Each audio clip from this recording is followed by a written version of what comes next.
Meghan Markle crashed Valentino Garavani's funeral in Rome uninvited, with entourage and big camera crew to film for her image rehab. Security booted her fast. No respect for the dead, just her brand. Utterly classless. Everyone's talking about how Meghan Markle didn't get an invite to the private funeral in Rome. That, my friends, is the wrong story. The real story is that her private outreach became public, and that only happens when the room wants you exposed and not included, which is bad news for Meghan Markle. Meghan Markle just took a jaw-dropping public rejection, and it clearly struck a nerve. While Prince Harry was in a London courtroom getting sharply corrected by a judge, not once but 3 separate times, Meghan was dealing with drama of her own that had nothing to do with the trial. Sources say Meghan was moving fast and calling non-stop, reaching out to fashion insiders behind the scenes, trying to lock down an invite to the ultra-exclusive Valentino funeral in Rome. This wasn't casual curiosity either. According to insiders, she was pushing hard and expecting doors to open, but instead, she hit a solid wall and got turned away. Now Hollywood sources are openly talking about what really went on, and they're not holding back. This wasn't just about attending a funeral. This moment is being described as a major crack in Meghan's entire post-royal strategy, with plans starting to slip in very public ways. Meghan Markle is in California with her wanting to be in the UK husband, trying to get back to the UK. But what is so alarming to me is how Meghan continues to want to create these ripples in these other areas and parts of the world as she did a few days ago. Here's the timeline. On January 19th, 2026, the fashion world lost an icon when Valentino Garavani passed away in Rome at 93. Almost immediately, Meghan reportedly went into action mode. Hollywood insider Rob Shooter revealed that she quietly contacted members of Valentino's inner circle, hoping to secure a seat among the fashion elite, but the response she got was a firm no. A respected icon had just passed, and insiders say Meghan's first reaction wasn't about paying respects at all. It is a lot of fun to see so much of the royal family, and in such a strategic way, to where we're learning a little bit more about them, but really their mission is to get these important causes out there. We had to be creative, but today you click your fingers and you've got all these platforms beating a path to the doorway of Buckingham Palace or Kensington Palace saying, yeah, we'll make it. According to sources, her focus immediately shifted to securing an invite, not sending condolences, and that raised more than a few eyebrows. The service, held Friday, January 23rd, at the Basilica of Santa Maria degli Angeli e dei Martiri in Rome, was set to be one of the most exclusive gatherings imaginable.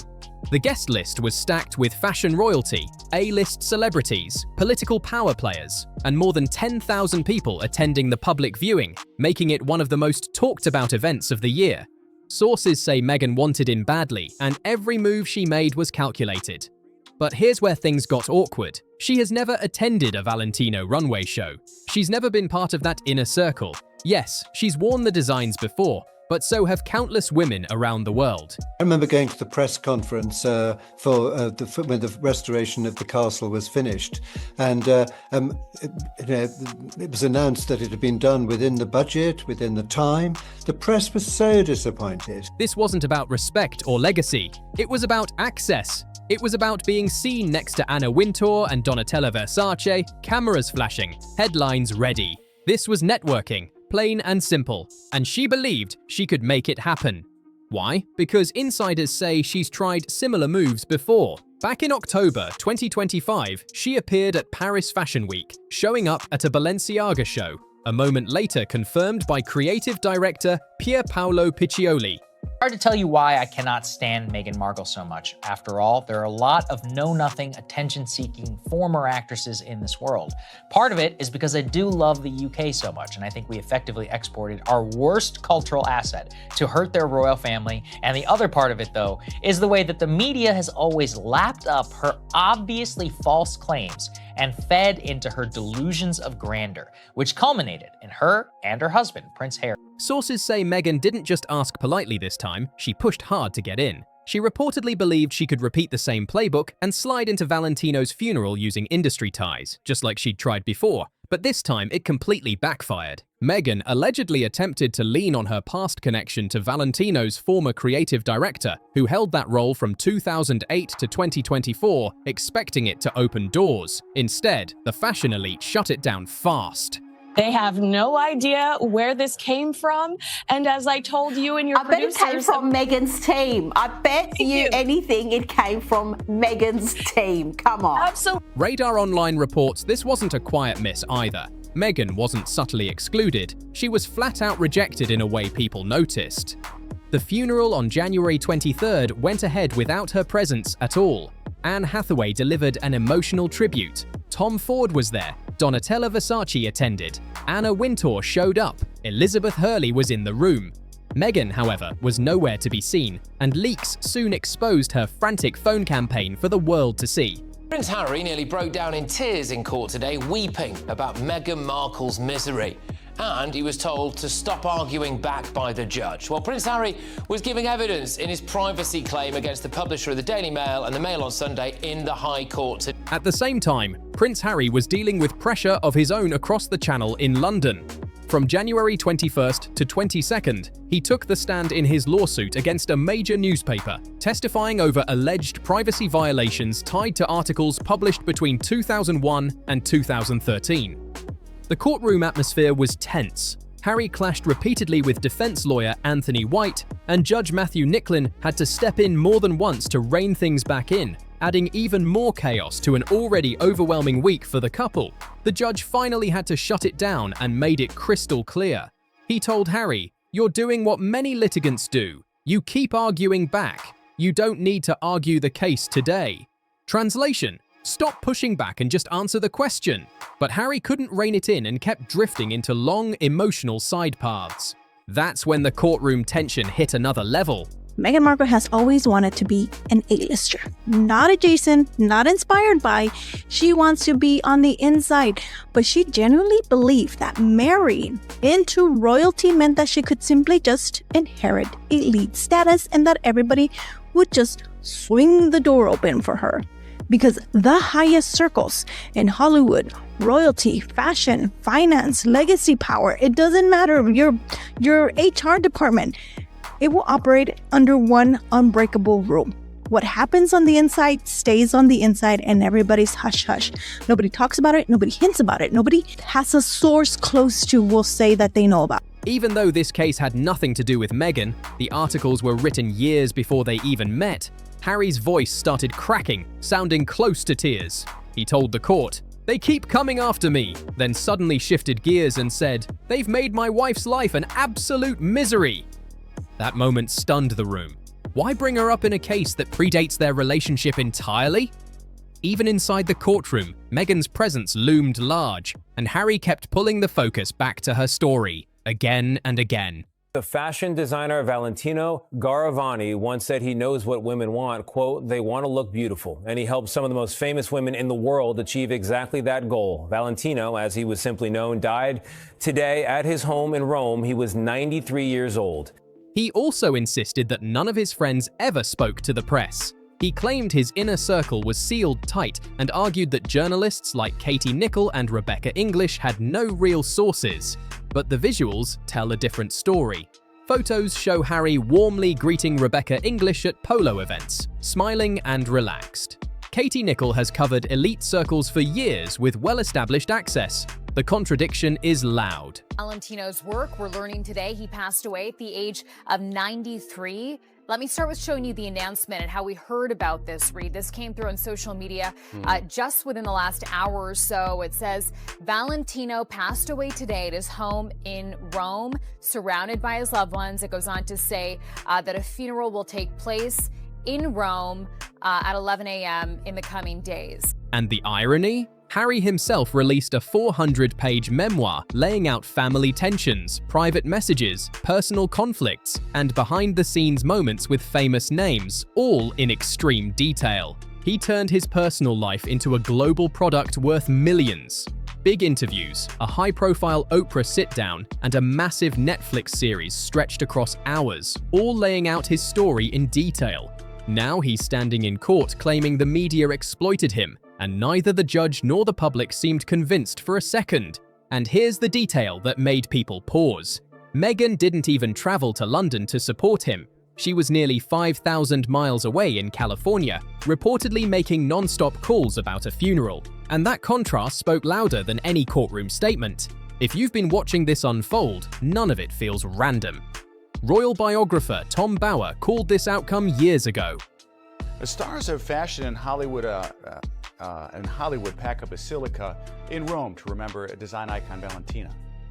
Anna Wintour, Donatella Versace, Tom Ford, Anne Hathaway among those paying their respects at Valentino's funeral today. He died on Monday at the age of 93 at his residence in Rome.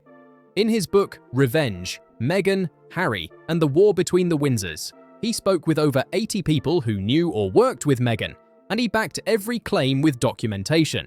For years, Bower has argued that Meghan is driven by access and proximity to powerful circles. He says she wants to be seen among the elite without having a clear lane to stay there. The Valentino funeral situation played out exactly as he predicted. Insiders watched her reach out, pushing for proximity at a sensitive moment, and the fashion world firmly declined. Bower sums it up bluntly, saying, "She's not talented." Those are his words, not speculation. Reports suggest Netflix executives reached similar conclusions early on. She was given top-tier producers, a major budget, and full creative control, yet nothing truly connected. Seth Doan looks now at Valentino's impact on fashion. His last name was Garavani, but just Valentino was enough to signal elegance, glamour, and that Italian style. Celebrities and royals were among his many muses, red carpets his stages, and that scarlet, or was it poppy, was a signature, his seductive Valentino red. I love beauties, I love making women sensational, glamorous, elegant. According to Bower, the most successful lifestyle figures share one core trait: authenticity. Audiences engage when they believe what they're seeing, and without that, even massive platforms can fall flat. According to Bower, everything about Meghan feels planned down to the last detail, like a performance that never turns off. And modern audiences catch that instantly. People can sense when something feels forced, and once that switch flips, there's no coming back. Look at the examples he points to. Martha Stewart built her empire from the ground up by being real and consistent. She lived the life she sold and people trusted it. Ina Garten started small, running a modest specialty food shop in the Hamptons, learning the craft step by step before becoming a household name. That kind of rise feels earned. Even Gwyneth Paltrow, who gets roasted non-stop for being out of touch, still has a clear personality. People either ride with her or push back hard, but at least she feels authentic. Meghan, on the other hand, is described as playing a role, trying to project an image that doesn't quite fit, and audiences spot it immediately. Bower warned about this years ago. He said Meghan wouldn't break through in Hollywood because she lacks the one thing that can't be taught or manufactured. You can't fake genuine charisma. You're done. This is why the funeral story is so damaging to her. Because here's why this Valentino funeral situation is not just embarrassing for her. It's a career-defining moment, in my opinion, because funerals are sacred territory in elite circles. Not just elite circles, in everybody's circle. Especially if you have, a close-knit family and you're like, oh yeah, that blah, blah, blah. Everybody's very close-knit. But the moment that you see somebody that's not supposed to be there, everybody's like, why are they here? You know what I mean? Everything is handled silently when it comes to funerals, when it comes to elite circles, privately and respectfully, because that's the way people function. If Meghan Markle truly was part of this inner circle, think about it. She wants to be part of it. She thinks she is. She's a wannabe. This is one of two things that would have happened. He also claims Harry is deeply influenced by Meghan, saying he rarely makes moves without her input. And what did we see in court? Harry pulling Meghan into a case that had nothing to do with her, turning his own legal fight into a reflection of her emotions again and again. This is exactly what Bower warned about, almost beat for beat. His Netflix predictions landed with scary accuracy. He said the platform would eventually pull back, that Meghan's cooking show wouldn't connect, and that American audiences would grow tired of the constant victim framing. And that's exactly how it played out. The numbers tell the story loud and clear. Love Meghan reportedly ranked 1,217 on Netflix. Out of everything on the platform, it pulled in around 2 million views in 4 months, which is rough by any standard. Small YouTube channels with no famous names pull bigger numbers every single month. The holiday special didn't do any better. It landed around 1,020th, a brutal result for someone marketed as having global appeal. Insiders say Netflix clocked the problem early, realizing within 6 months that the massive deal wasn't delivering what they expected. Bauer didn't mince words. He said Meghan struggles to create content people actually want to watch. Viewers describe it as stiff, distant, and hard to relate to. His line stuck for a reason, saying she's performing, not living. And the audience can feel that. Harry was on the defensive and very bristly and very abrasive. And the judge intervened 3 times to try and calm him down. I mean, the first time, which was the one that you showed there, he was actually quite sympathetic and he was quite like, look, this is my job. I understand that this is a big moment for you, but you're making a mistake that a lot of people make. Let me just tell you, your job now is just to answer these questions. Let your legal team answer the case. And Harry seemed to kind of go, okay, my lord, yeah, whatever. Then he carried on, then he did it again, and then he did it a 3rd time, and it was really bad the 3rd time. So he even called the Paris Fashion Week mess ahead of time, though few expected it to land this awkwardly.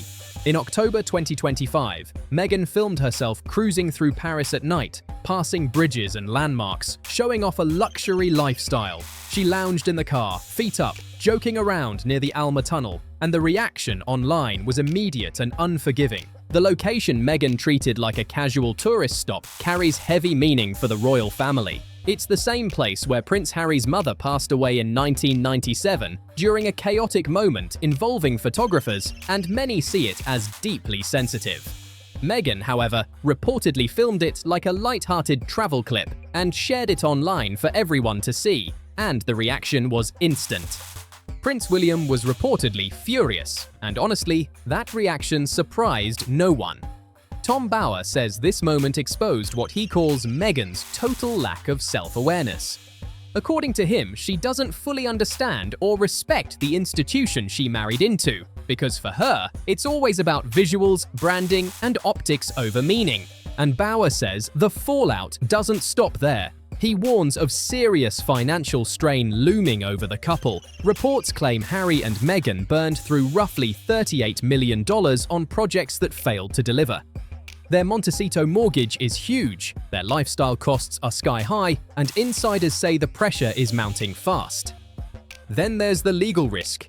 If Harry loses the Daily Mail case, he could be ordered to pay the publisher's legal costs, potentially tens of millions of pounds, a blow that could devastate their finances. Behind the scenes, personal tension is also rumored to be rising. Harry is said to be considering rebuilding ties in the UK, while everything Bauer predicted keeps lining up one by one. It's a pattern of poor strategy, rushed decisions, and chasing visibility over substance. Being part of elite circles isn't about quick appearances or photo moments. It's about skill, authenticity, and knowing how the game really works. And yet, despite all of this, Meghan keeps pushing forward, chasing attention like none of it ever happened. She's locked in on image, luxury, and being seen in the right rooms, while others in Hollywood are actually putting in work and earning their spot. Prince Harry broke down in big boy tears as he gave some testimony today in his lawsuit against the Daily Mail, claiming that they have made his wife's life an absolute misery. Well, Harry, I'm sorry. Why does that have any bearing on this case at all? You're talking about articles that were written between 2001 and 2013, 3 years before you allegedly met your wife. So what does Meghan have anything to do with this trial?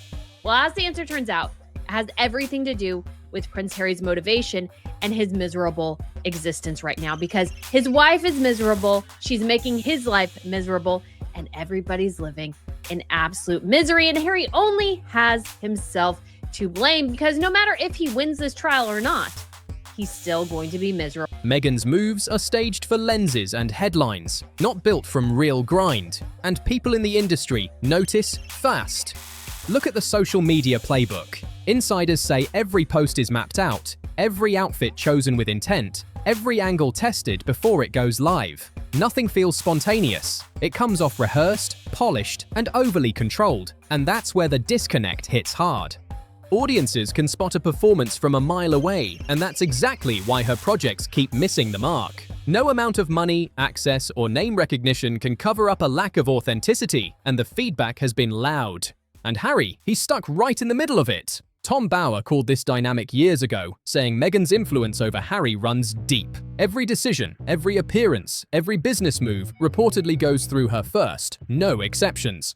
That courtroom moment showed it clearly. A legal case meant to focus on Harry turned into another stage tied to Meghan's narrative, and observers caught it instantly. Meanwhile, the Hollywood ventures are bleeding cash. Reports say tens of millions have gone into projects that never gained momentum. The Montecito mansion alone costs a fortune to maintain, stacked on top of luxury cars, private flights, and big-ticket events.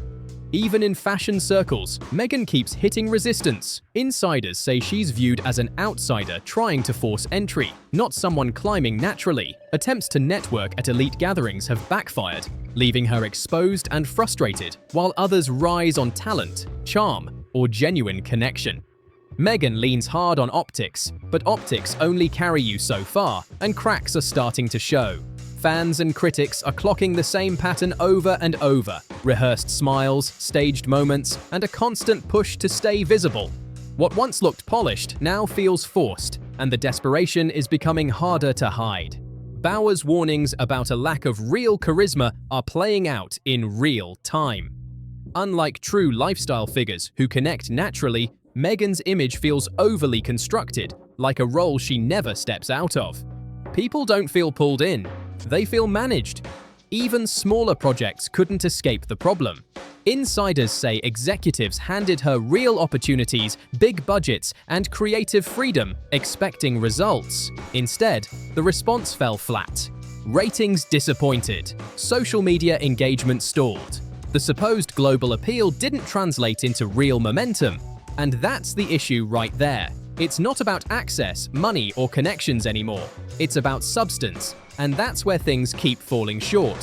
While projects stall and deals cool off, pressure is reportedly building behind the scenes too. Legal fights, failed partnerships, and non-stop public criticism are stacking up faster than they can control. Insiders warn that without a serious shift, the consequences could be heavy. Finances, reputation, and long-term influence are all on the line. In elite Hollywood and high society circles, ambition and image can open doors, but they don't keep them open. Without talent, authenticity, and real connection, even massive money and worldwide attention won't be enough to hold the spotlight. Meghan and Harry are learning this lesson the hard way, and the fallout is still unfolding.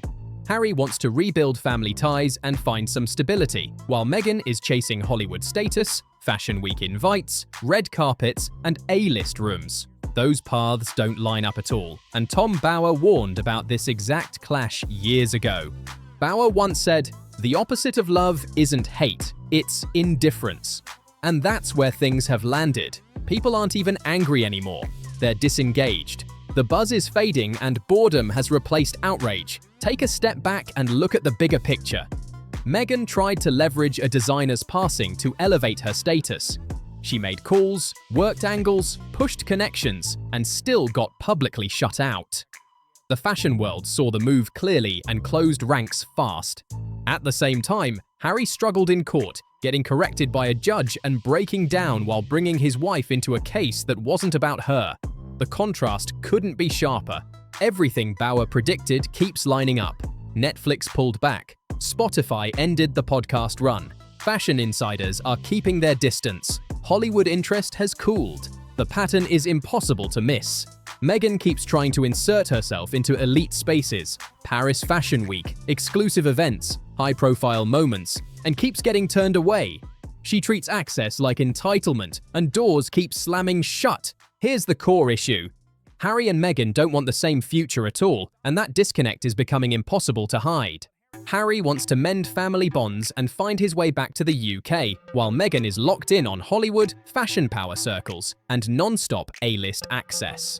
Those goals don't match at all, and the strain between them is only getting heavier by the week. Tom Bower has been sounding the alarm on this for years, saying this marriage was heading straight into crisis territory, and every new development keeps backing him up.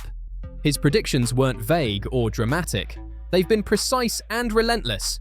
He called the Netflix stumble. He warned Hollywood would cool off. He said American audiences would grow tired of the constant victim framing.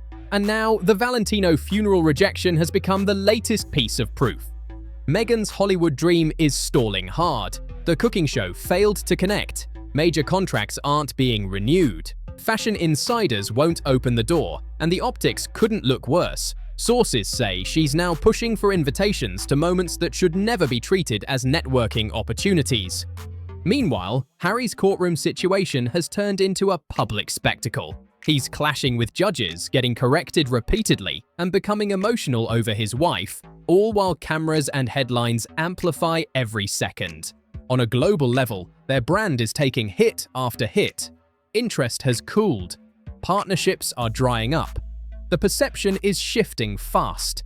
The real question isn't whether this plan will fail. That part has already happened. The real question now is how much further this spiral goes before they fade from the spotlight completely. Every project, every headline move, every awkward moment keeps pushing the same narrative forward. Harry and Meghan aren't riding momentum anymore. They're drifting straight toward irrelevance. So what do you think is really happening here? Are we watching a marriage crack under pressure in real time? Is this the slow collapse of a Hollywood dream that was never built on solid ground to begin with? The signs are stacking up fast, and none of them look good. One thing can't be ignored. Tom Bower has been calling this outcome from day one, and reality keeps backing him up step by step. What once sounded harsh now looks eerily accurate, and the gap between image and reality keeps getting wider. Now, I want to hear from you. Drop your thoughts in the comments and tell me how you see this playing out. If this breakdown made you look at the situation differently, make sure you hit subscribe so you don't miss the next deep dive. Don't forget to like the video, share it with someone who needs to see it, and I'll catch you in the next one.